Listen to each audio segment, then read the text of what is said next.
Guk ere gaur gones dezagun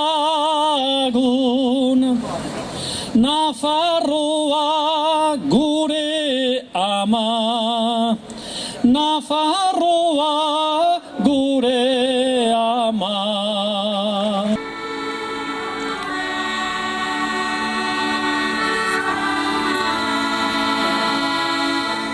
2012 urtean, Espainiaren aldetik jaso genuen konkistak 5 mende beteko ditu. 5 urte askatasunik gabe, estaturik gabe, indarrez okupatuta, gure buruarekin zer egin nahi dugun erabakitzeko aukerari gabe. Algunos pretenden celebrar el 5º centenario de los hechos de 1512 como si aquello hubiera sido una fiesta. Con sus cuentos del pacto y la libre incorporación, pretenden ocultar a la ciudadanía lo que realmente sucedió a partir del verano de 1512, cuando lo que quedaba del Estado navarro fue invadido por miles de soldados españoles. Quieren que nos creamos sus cuentos de Navarra siempre española. Navarra siempre quiso ser independiente y lo fue mientras pudo. Si perdimos la independencia, fue por la fuerza, contra la voluntad de la gente, que no quería ser sometida ni dominada ni por España ni por Francia. En estos casi 5 siglos hemos aprendido que dominación y mentira van de la mano, que los que nos quieren sometidos quieren que seamos personas amnésicas, ignorantes de nuestro propio pasado, gente narcotizada y atontada con sus mentiras. 1512koa konkista bat izan zen. Estaturik gabe utzi gintuen konkista.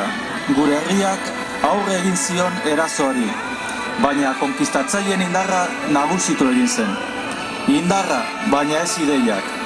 Konkistatuak, baina ez domestikatuak.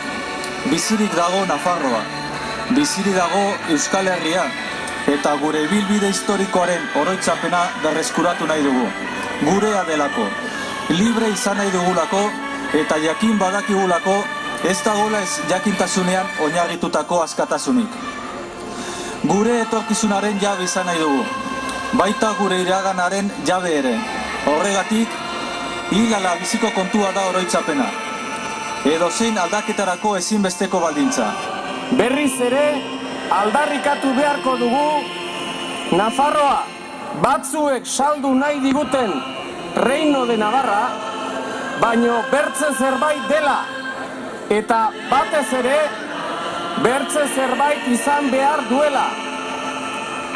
Krisia mediatizatu eta erabili nahi dute langileen urtetako lorpenak eta eskubideak deusezteko.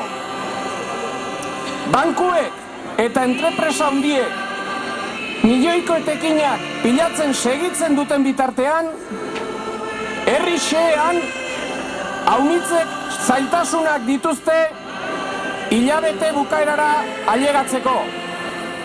Nafarroaren krisia historikoa eta identitarioa da lehenik eta behin, aspalditik pairatzen duguna.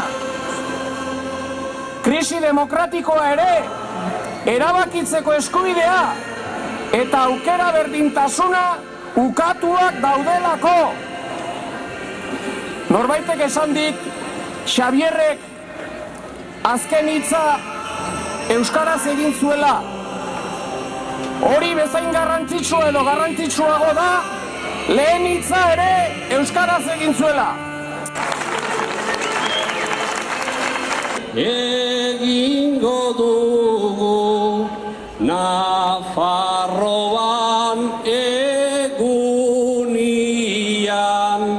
preso dagoen zarrau, noiz bait askatzen den.